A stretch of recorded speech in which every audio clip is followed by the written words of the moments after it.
Hello and welcome to World Book Day. Miss Santos has put together some amazing lessons for you on characters, and this is a video on drawing Bellatrix Lestrange. So the first thing I did is I went straight to the book to look for the character descriptions. Now Bellatrix turns up in a lot of the Harry Potter books, but the things that were most prevalent were heavily lidded eyes, long straight hair, dark eyes, a strong jawline, classically beautiful, and Azkaban had taken its toll. Obviously, things like crazed and sounding and looking a bit mad were heavily featured as well.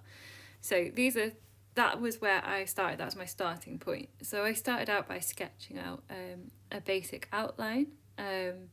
So here you can see I put the typical head in. If you Google how to do proportional head, it will come up, but it's basically an oval shape with the cross going through the middle, one for the eyes and one for the centre of the face. I wanted to do her surroundings as well because I wanted to get across that she's quite sort of skeletal looking and quite bony, a bit like a crow is what I was aiming for. And I really wanted to get her strong jawline in, so that's what you can see me doing here. Now, as we carry on, I sort of started to realise I wanted something to draw from. So I wanted to find a person to base my character off. So I thought, well, who do I think is classically pretty, and who can I use? So I actually went for Angelina Jolie, and I got on Google and had a look at some pictures of her. Now obviously I've massively exaggerated her features and made her look completely different. And I also looked at her role in Maleficent because they used prosthetics to exaggerate her cheekbones, and that I kind of wanted that vibe in my character drawing. And then I basically start adding in the features, and I keep looking back at those photographs, and I wanted her to look pretty bony. So I did look at some pictures of basically malnourished adults, which isn't very nice to look at, so it's why I've not put them in the video, but I did want a reference point to look where your bones are and how to exaggerate them when it's someone who's not been fed very well, which I imagine in Azkaban, because you're surrounded by all these negative feelings all the time that you might not want to, you probably don't eat that much. And they always describe the prisons of Azkaban as looking gaunt and haunted. So that again is something I wanted to communicate in the drawing, because Bellatrix is quite a dark character really, and I somewhat feel a bit sorry for her. I feel like she has this unrequited love for Lord Voldemort, and she has this sort of semi-pitiful husband hanging off her every whim. And that's really what I wanted to communicate, but I also wanted to get across that she's evil, she's quite sarcastic, so hence the expression on her face of an eyebrow. And I started off with her lips looking quite neutral and decided I wanted to try and get a bit of a smirk on her face. So in a minute you'll see me sort of change the mouth and put that smirk in there as well.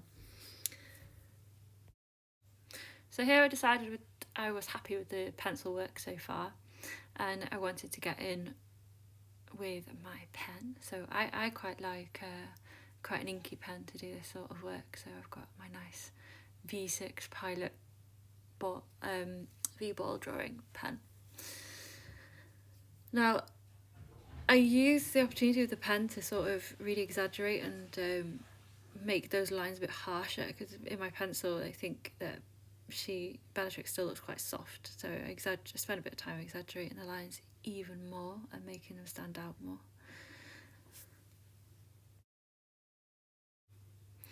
So after I finished going over my whole drawing in pen in a simple line first, I then started adding things like accessories. Now, Bellatrix is supposed to come from a really affluent family, like she belongs to the Malfoys, and she when she is out of Azkaban she goes back to the Malfoy Manor.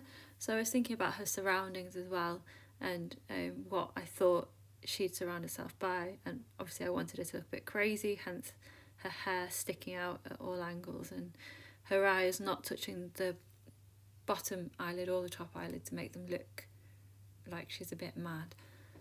And she is supposed to be in her mid-40s, so I did put quite a lot of lines underneath her eyes, and I do go back and work around her eyes to get some wrinkles in there, because she is a little bit older, and I wanted to show that as well. Obviously the photograph at the beginning shows you a full version of her like worked up in colour. I didn't include the painting video on here because it got a little bit long, but what I can do is speed it up and put it onto YouTube and send the link to Miss Santos, and she can direct you towards it if that's something you're interested in. Really hope you have fun drawing your own characters as well, but it is definitely important to refer back to that text and find the key features of the character and what their key features are and what describes them. But then it's also really important to place them in surroundings. So there I've put her on a fancy Malfoy Manor chair, and I chose to paint it in red and gold to really make it stand out and make her look like she's properly affluent.